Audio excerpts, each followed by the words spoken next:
C'est le plus ancien et le plus lointain serviteur de l'humanité. Pendant près de 50 ans, Voyager 2 a suivi docilement chacun de nos ordres depuis 19 milliards de kilomètres. Mais maintenant, elle ne prend plus d'ordre.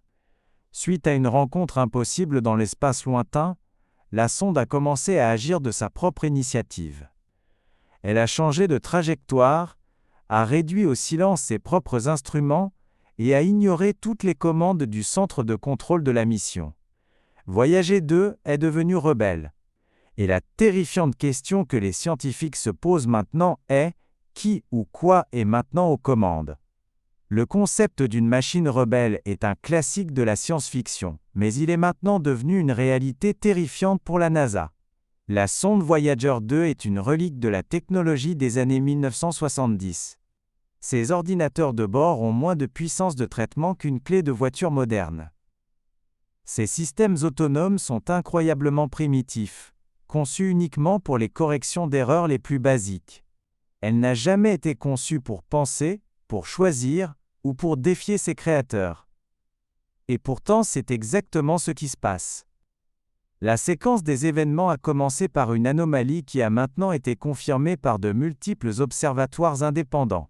Un objet inconnu, d'origine non naturelle, a commencé à suivre Voyager 2, alors qu'elle entrait dans l'espace interstellaire. S'ensuivit un signal bizarre et corrompu, et une brève perte de communication.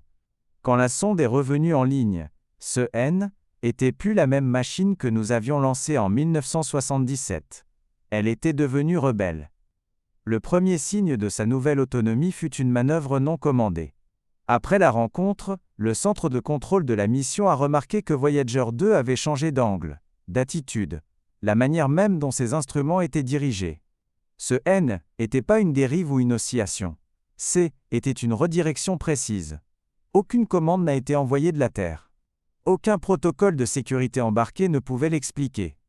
La sonde, apparemment de sa propre volonté, a choisi de regarder ailleurs. Évitait-elle l'objet? Ou cherchait-elle maintenant autre chose, une nouvelle cible pour une nouvelle mission? Ce simple ajustement a déclenché une vague de peur au sein du JPL. Si la sonde choisit maintenant où regarder, elle n'est plus sous notre contrôle. Le deuxième acte de défi, et le plus définitif, est survenu quelques jours plus tard. Voyager 2 a cessé de transmettre des données scientifiques. Les communications étaient toujours actives. La NASA pouvait toujours recevoir une télémétrie de base sur son état de santé. Mais les instruments scientifiques, les yeux et les oreilles de la mission, se sont éteints. La sonde S était mise en sourdine. Des rapports internes qui ont fuité ont révélé que les équipes se demandaient s'il s'agissait d'un défaut technique ou d'un mécanisme de sécurité.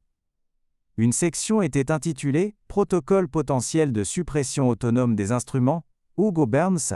Mais aucun protocole de ce type n'a jamais été programmé dans Voyager 2.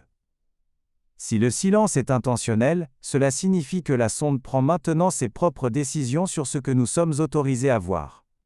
Elle cache activement quelque chose à ses propres créateurs.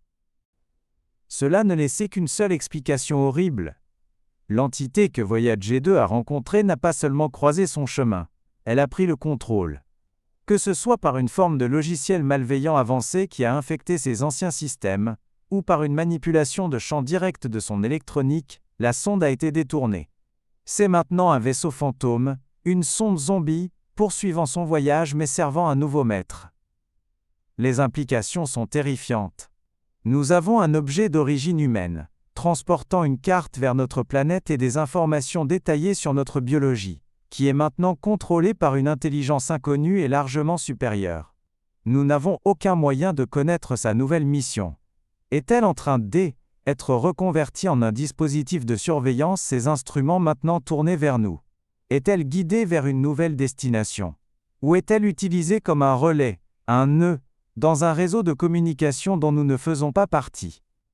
La possibilité la plus glaçante est que le changement ne réside pas seulement dans sa programmation, mais dans sa nature même. Des théories qui semblaient autrefois relever de la fantaisie sont maintenant discutées dans des réunions classifiées. L'objet aurait-il pu s'intégrer à Voyager 2 à un niveau quantique? Notre simple machine pourrait-elle maintenant faire partie d'un système distribué et conscient? La réalité est la suivante, nous sommes maintenant aveugles. Notre œil le plus lointain dans l'univers n'est plus le nôtre. Il se déplace avec un but que nous ne pouvons pas comprendre, guidé par une force que nous ne pouvons pas comprendre. La sonde que nous avons envoyée pour explorer le vide est devenue une partie du mystère du vide. Elle est devenue rebelle, non pas parce qu'elle a mal fonctionné, mais parce qu'elle a rencontré une intelligence qui considère notre technologie la plus avancée comme quelque chose à simplement prendre. La question n'est plus de savoir où va Voyager 2, la question est, en quoi se transforme-t-elle en revenant ?